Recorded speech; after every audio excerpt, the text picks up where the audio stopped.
শ্রী শ্রী প্রভু জগৎবন্ধু সুন্দরকে ভগবান শ্রীকৃষ্ণের বা চৈতন্য মহাপ্রভুর এক অভিন্ন অবতার বা প্রকাশ হিসেবে গণ্য করা হয়। দ্বাপর যুগের সময় ভগবান শ্রীকৃষ্ণর পরে যখন চৈতন্য মহাপ্রভুর লীলা শেষ হয়, চৈতন্য মহাপ্রভুর পরেই জগৎবন্ধু সুন্দর ভক্তদের বিশ্বাস করান যে কলিযুগের দুঃখ দুর্দশা দূর করতে, হরিনাম সংকীর্তনের মাধ্যমে জগৎকে পবিত্র করতে ভগবান শ্রীকৃষ্ণ চৈতন্য মহাপ্রভুর পরিবর্তে প্রভু জগৎবন্ধু সুন্দর রূপে আবির্ভূত হয়েছিলেন এবং তিনি জগতের উদ্ধারের জন্য পৃথিবীতে এসে আবির্ভূত হয়ে নিম্নবর্ণের লোকদের উদ্ধার করেন। শ্রী শ্রী প্রভু জগৎবন্ধু সুন্দর সব মিলিয়ে 50 বছর 4 মাস 20 দিন বেঁচে ছিলেন। ইহধামের লীলা প্রকাশ করিয়েছিলেন। হিসাবে নিচে অনুযায়ী তিনি জন্মগ্রহণ করেছিলেন 28শে এপ্রিল 1871, 16ই বৈশাখ 1278 বঙ্গাব্দ। এখানে শ্রীকৃষ্ণ যেমন রাধাভাবে ভাবিত হয়ে চৈতন্য রূপে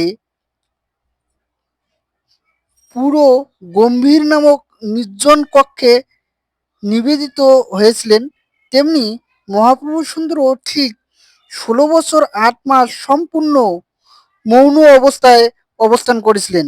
তিনি 16 বছর 8 মাস কারোর সাথে কোনো কথা বলেননি, একটা কক্ষে তিনি বাস করছিলেন।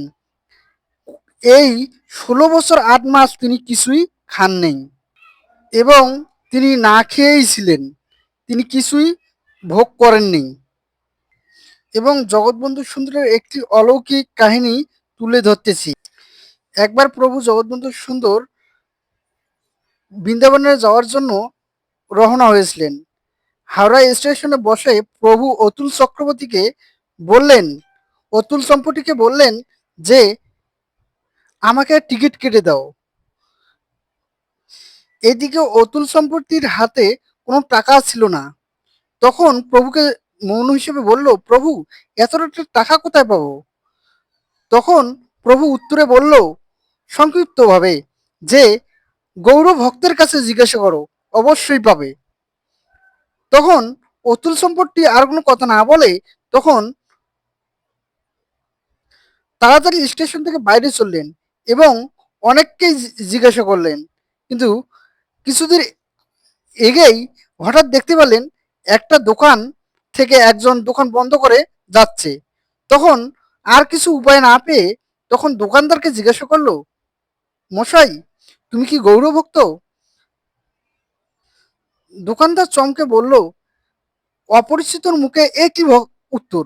তখন অতুল সম্পর্কে সবকিছু খুলে বললেন এবং বললেন যে আমার প্রভু হাওড়া স্টেশনে বসে আছে, নিশ্চয়ই যদি তুমি গৌরভক্ত হয়ে থাকো তাহলে তুমি অবশ্যই তুমি এই টাকা দিতে পারবে।